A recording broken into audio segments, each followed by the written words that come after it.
तर पब्लिक, मी तौसिफ गडकरी आणि तुमचं स्वागत आहे आपल्या तौसिफ गडकरी या यूट्यूब चॅनलवर.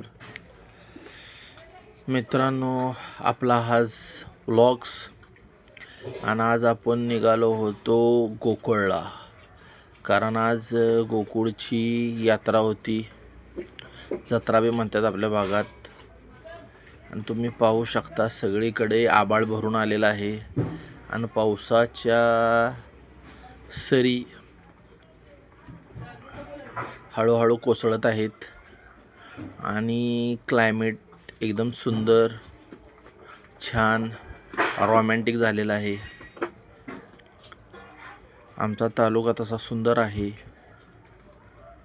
तुम्ही पाहू शकता त्याचं सौंदर्य. हिरवीगार झाडी सगळीकडे पसरलेली आहे आणि पावसाच्या भीतीमुळं आपण थोडं जरा फास्ट निघालेलो आहे आणि वेळ पण भरपूर झालेला आहे. दुपारचे 2 वाजता आपण निघालो होतो आणि एकटे असल्यामुळं कंपनी पण कोण साथ सांगत नव्हती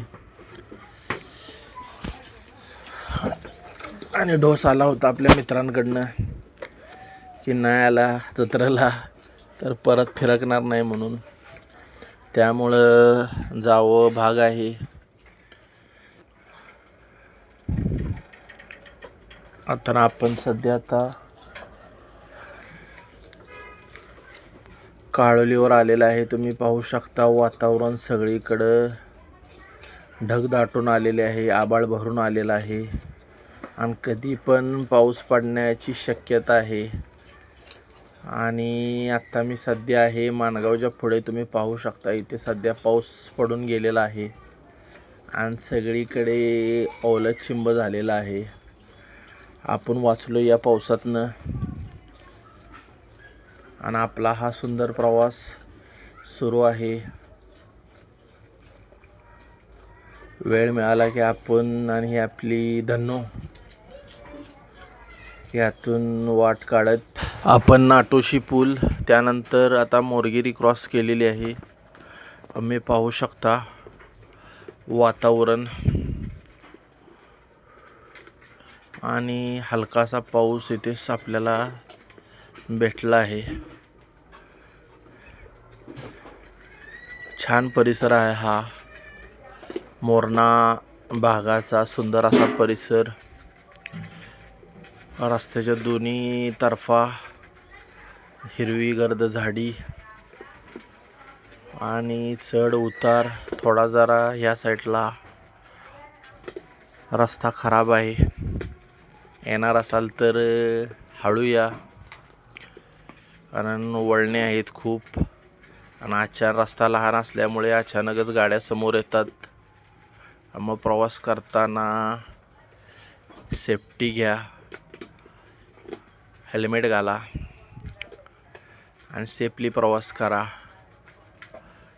आणि ह्या साईडला तुम्हाला एप्रिल मे महिन्याच्या दरम्यान करवंदाची एक छानशी जाळी ह्या पट्ट्यात तुम्हाला पाहायला मिळते.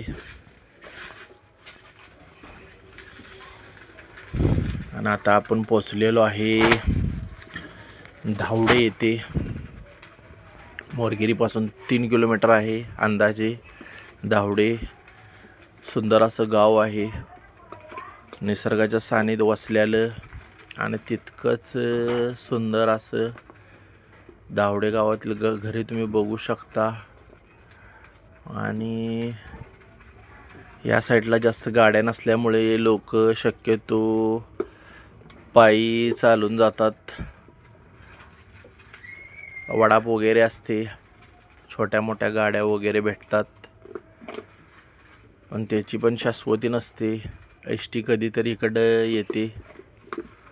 आणि हा पट्टा पाहू शकता तुम्ही, इथं कालवा होणार होता, पण शेतकऱ्यांची जागा जमिनी वगैरे पाण्यात जाणार असल्यामुळे तो बंद पडलेला आहे. काय मॅटर आहे ते ॲक्च्युली माहीत नाही. अशी सुंदर असं तुम्ही बघू शकता आमच्या भागाची शेती. आणि हा आपण आलेलो आहे आता गोकुळ फाट्यावर येथून एक रोड धरणाकडे जातो आणि एक इकडं गोकुळ साईडला निघतो. तुम्ही पाहू शकता भुईमुग सगळीकडे लागलेला दिसत आहे आणि सुंदर असा पट्टा आहे हा. शेती ज्यात केली जाते. जवळपास मोरणा नदी असल्यामुळे तेथील पाण्यामुळे इतकी शेती बहरते. पावसात शक्यतो भात वगैरे पिकवला जातो आणि या भागात इंद्रायणी भात चांगला मिळतो. अख्खा मसूर जो मसूर आहे तो पण मोरगिरीमध्ये आणि मोरणा भागामध्ये चांगला मिळतो. आता आम्ही आलो होतो आमचे मित्र युवराज यांच्या घरी. पाहू शकता त्यांच्या घरच्या बाहेरचा नजारा.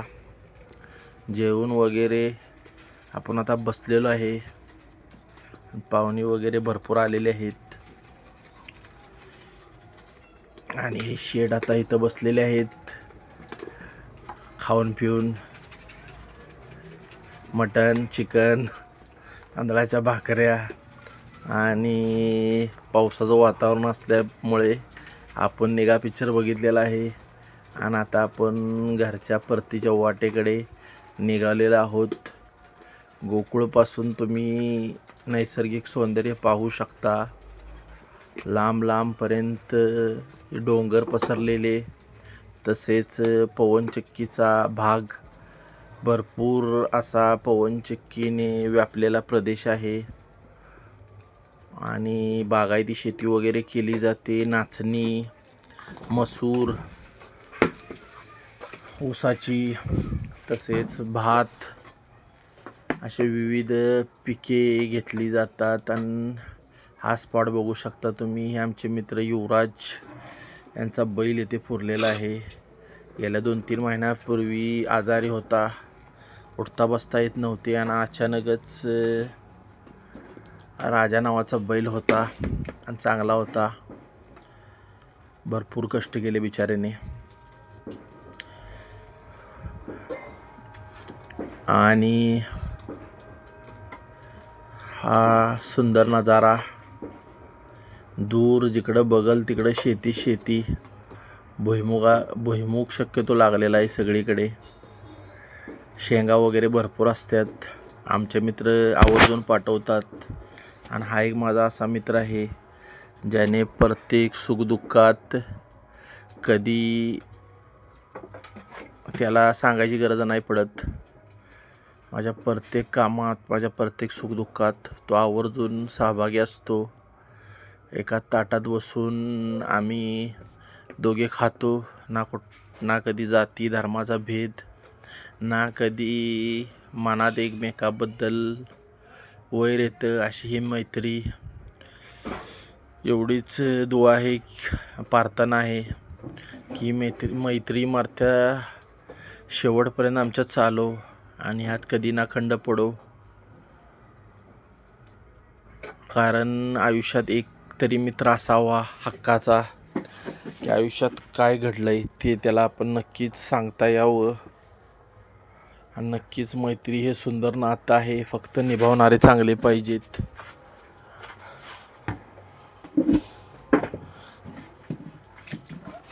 ज्यांना सांगायची गरज नाही पडायला पाहिजे. मैत्री तुम्हाला माहीतच आहे, पण मैत्रीत एकमेकाची जाणीव पाहिजे. हा बघा, हा रोड जन्नतकडे जातोय, मोरणा डॅमवर. आणि आपण आता निघालोय मोरगिरीच्या दिशेने. तर आपण बोलत होतो मैत्रीबद्दल. मैत्री सुंदर नातं आहे, फक्त टिकवणारे पाहिजेत. एकमेकाच्या मदतीला, एकमेकाच्या गरजेला, एकमेकाच्या सुखदुःखात साथ देणारे पाहिजेत. नाहीतर आत्ता फक्त फायद्यासाठी मैत्री केली जाते, अशी मैत्री नको आहे. हा माझा मित्र 2010 पासून माझ्यासोबत आहे आणि नक्कीच आयुष्यभर राहावा. ह्या मैत्रीला कोणाची पण नजर लागू नये एवढीच इच्छा इथं व्यक्त करतो. हा रोड थोडा खराब आहे, लवकरच काम होईल एवढंच आपण इथं बोलू शकतो. दुसरं काय आपल्या हातात नाही ना. मोरगिरीमध्ये तुम्हाला आंबाही चांगला मिळतो. सीझनचा आपल्या भागातील बेस्ट आंबा मँगो, कोकिसरे आणि धावडे भागात गोकुळ साईडला चांगला आंबा मिळतो. नक्कीच एकदा मोरणा भागातील आंब्याची चव चाखा, तुम्हाला नक्कीच चांगली वाटेल. आणि आम्ही खूप दिवसापासून इकडं आंबे वगैरे नेतो. मे महिन्याच्या सीझनमध्ये आता सुरुवातच होईल आंब्याच्या सीझनला. तर झाडे पण पाहू शकता तुम्ही आंब्याची, दिक्षी वगैरे. हा ना हा आपला लुक. धुळीमुळं जरा मास्क घातलंय.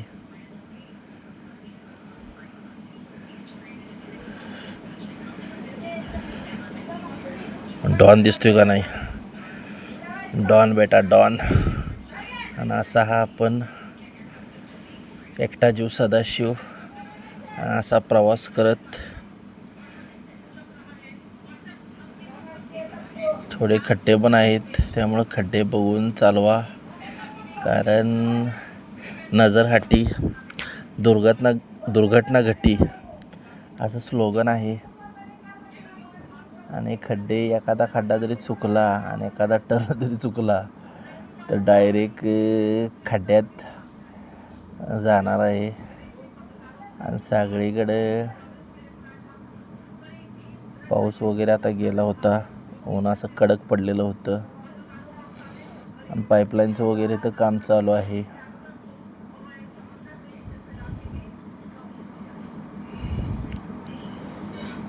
हा सुंदर परिसर. मी नेहमी या भागात आम्ही फिरायला वगैरे येतो आणि हा भाग मला खूप आवडतो. करवंदे, आंबे, आवळे, जांभूळ मनसोक्त असं मिळते. आता 1-2 पाऊस झालेले आहेत त्यामुळं आता लवकरच रानमेवा पिकायला सुरुवात होईल. आणि सगळीकडे तुम्हाला करवंदे, जांभळे आपल्या भागात नक्कीच क्वालिटी लागतात. एकदा नक्कीच भेट द्या. अजून एक महिन्याभरात तुम्हाला करवंदाचा आस्वाद घ्यायला भेटेल. या भागात या पट्ट्यात जांभळाची पण चांगली झाडे आहेत. पाटण तालुक्याला चारी बाजूनी पवनचक्क्यांनी वेढलेला आहे. आशिया खंडातील सर्वात मोठा प्लॅन्ट आहे हा प्रकल्प. डोंगर भाग असल्यामुळे हवा जास्त खेळती राहते, त्यामुळे पवनचक्क्याचा सगळीकडे बोलबाला आहे. आणि ह्या पवनचक्क्यांनी ह्या भागातील लोकांना भरपूर पैसे कमवून दिलेले आहे. ती मोठी कहाणी आहे, ती तुम्हाला परत कधीतरी सांगेन. आणि ही आमची राणी, पाचत्या सगळ्यांना पाणी, वेगानं निघालेली आहे ही.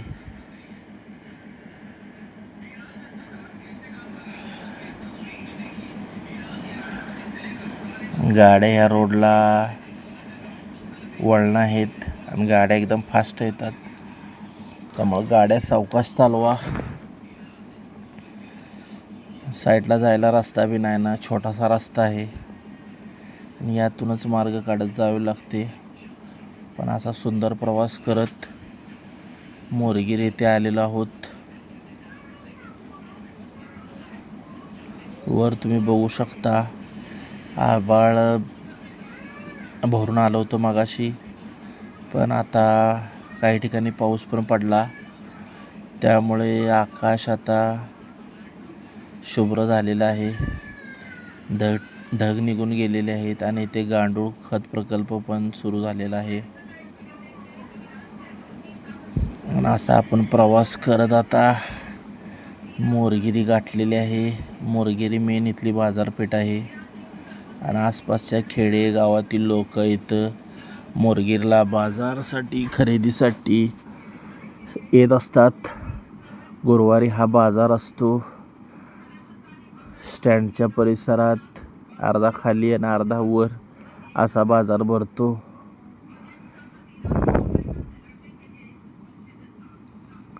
मोरेवाडी आहे मोरगिरीच्या इथं जवळ.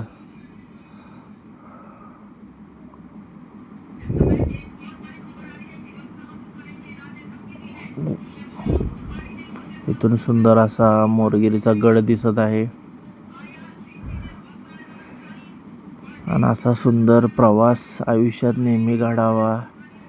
मन शांत होतं, एक प्रकारची एनर्जी आणि मनाला चांगल्या गोष्टी घडू लागतात. त्यामुळं प्रवास तर आपल्याला ट्रॅव्हलिंग आवडतं. आणि आपण आता मोरगिरी पास करून आलेलो आहोत. मोरगिरी पहिलं माझं आवडतं ठिकाण होतं. भरपूर यायचो मी. माझे भरपूर मित्र आहेत मोरगिरीमध्ये आणि सुंदर आठवणी मोरगिरीशी जुळलेल्या आहेत आपल्या. त्या ट्रॅव्हल्स वगैरे उभ्या राहिलेल्या आहेत. संध्याकाळी जास्त करून मुंबईचे लोक, मोरगिर भागातले लोक, मोरणा भागातले लोक असल्यामुळे घेऊन जातात.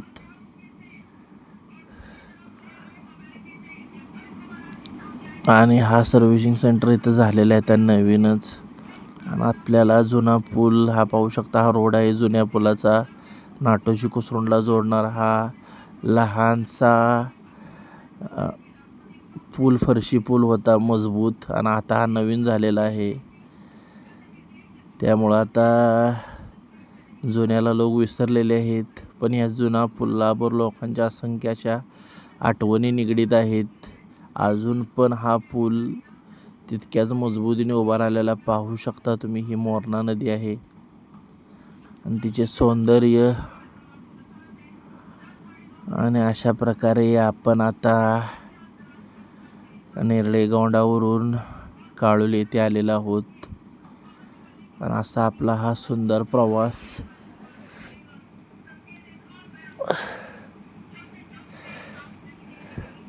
हळूहळू पाटणच्या दिशेने निघालेला आहे.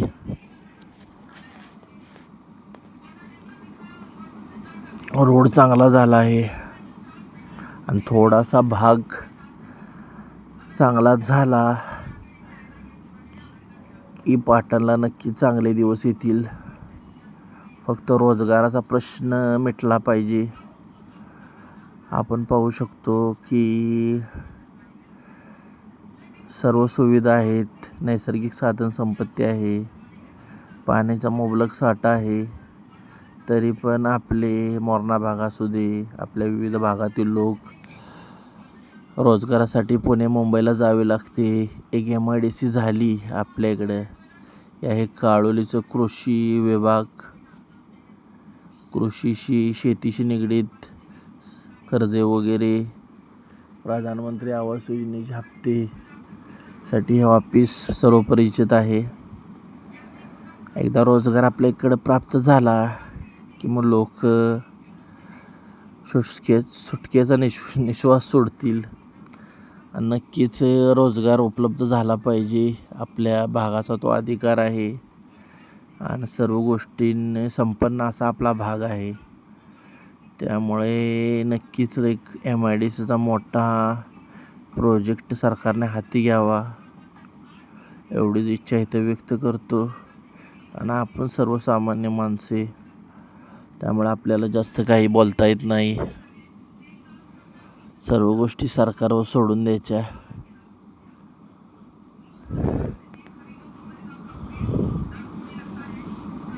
आणि असा हा आपला प्रवास. हे आपले पाटणमधील श्री निनाई देवीचे मंदिर आहे आणि जत्रा आता पाटणची लवकरच येत आहे. 25-26ला जत्रा आहे पाटणची. मोठी जत्रा असते, नक्कीच भेट द्या.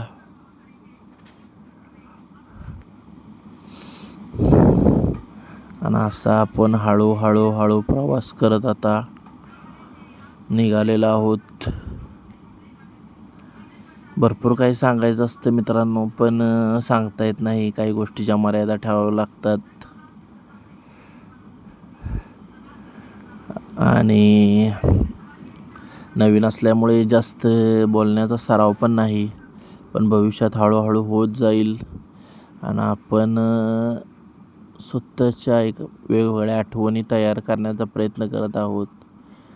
त्यामुळं आपण यशस्वी होऊ या क्षेत्रात नाही होऊ त्याची आपण कधीच पर्वा करत नाही आयुष्यात. तुम्हाला व्लॉग कसा वाटला नक्कीच कळवा. नवीन असाल तर आपल्या चॅनलला सबस्क्राईब करा, कमेंट करा, व्हिडिओ शेअर करा. आपण पाटणचे अपडेट्स तुम्हाला देण्याचा नक्कीच प्रयत्न करू. इंस्टाग्राम, फेसबुक, यूट्यूबला नक्कीच आपल्याला फॉलो करा. असा हा सुंदर असा आमचं पाटण याला प्रमोट करण्याचं काम नक्कीच आपण करत राहू. विविध आठवणी आपल्या जुडलेल्या आहेत या भागाशी. माझं पाटण, पाटण माझा अभिमान. I love Patan.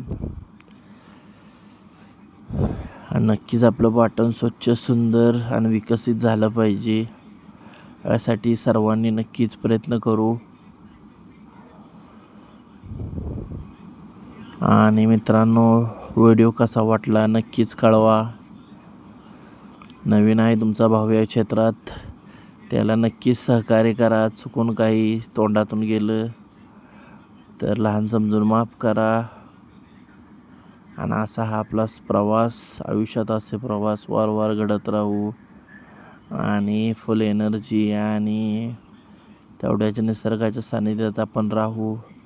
आणि दुपारनंतर पाटणमध्ये पाचनंतर तुम्ही पाहू शकता खड्डे भरपूर पडलेले होते, त्यामुळे लेवलिंग करण्याचं काम सुरू झालेलं आहे. गटार वगैरेचं पण काम सुरू झालेलं आहे.